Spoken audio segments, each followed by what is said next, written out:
Brothers and sisters of the African soil, sons and daughters of a proud but wounded continent, today I do not come with sweet words. I come with truth, raw, burning and unshaken. Because Africa is bleeding, not just from the foreign exploitation, not just from the poverty or corruption, but from a deep wound. The wound we inflicted upon ourselves when we betray our own revolutionaries. Yes, I said it. We betrayed them. We sold them out. History does not lie, my people. The evidence is carved in our blood-stained soil, written on the graves of our fallen heroes, and echoed in the cries of our starving children. Let's call their names, the ones Africa turned her back on. Dr. Kwame Nkrumah, the visionary of Pan-Africanism, the man who dared to say, Africa must unite, overthrown in a Western-backed coup in 1966, not by foreign armies, but by Ghanaians who dance in the streets as the West smile in the shadows.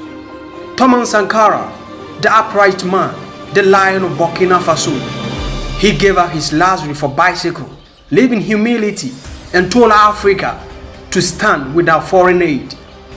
Assassinated in 1987, his own comrade, led by Blaise Compaoré, sold him for 30 pieces of silver.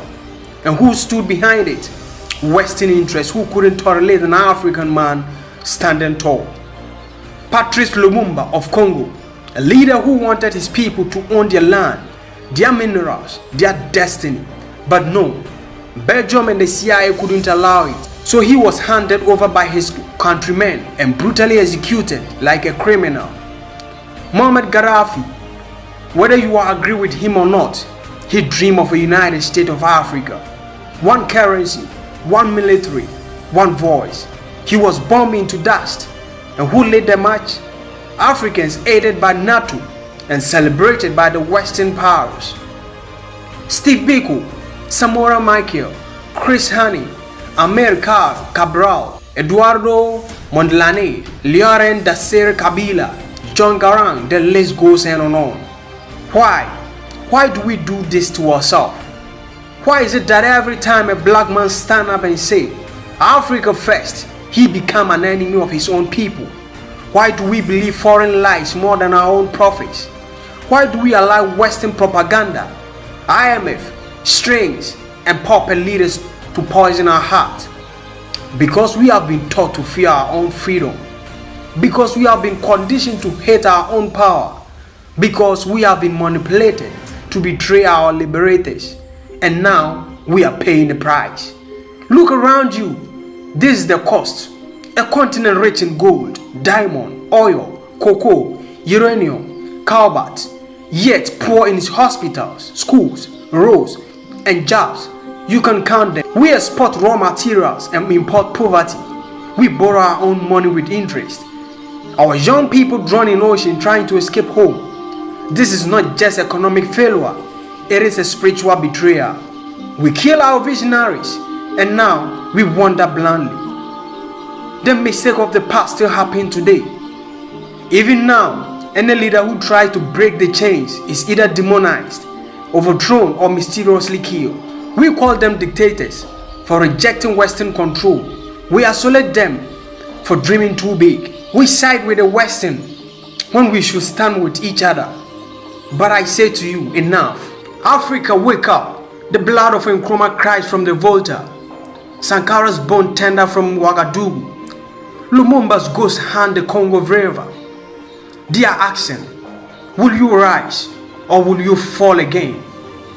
What must we do as a continent? Teach our true history, not colonial lies. Let our children know the real heroes. Let us tell the stories of unity, resistance, and self-determination. Hold our leaders accountable. Let no puppet rise again. If they serve foreign masters, we must reject them. Build African institution. One currency, one passport, one military, one united policy. That was Nkrumah's dream. It must be ours too. On our own resources. Africa should not beg. We are the heartbeat of the world. Without Africa, the West cannot breathe.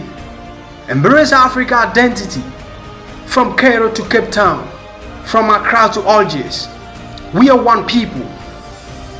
My final word: if we don't rise now, we shall forever fall.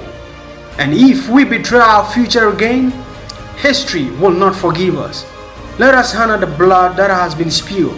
Let us walk the path of the fallen giants. Let every African today say, no more division, no more betrayal, no more chains. Because the revolution they tried to kill is rising again.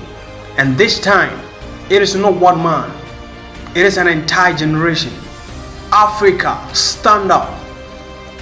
Thank you.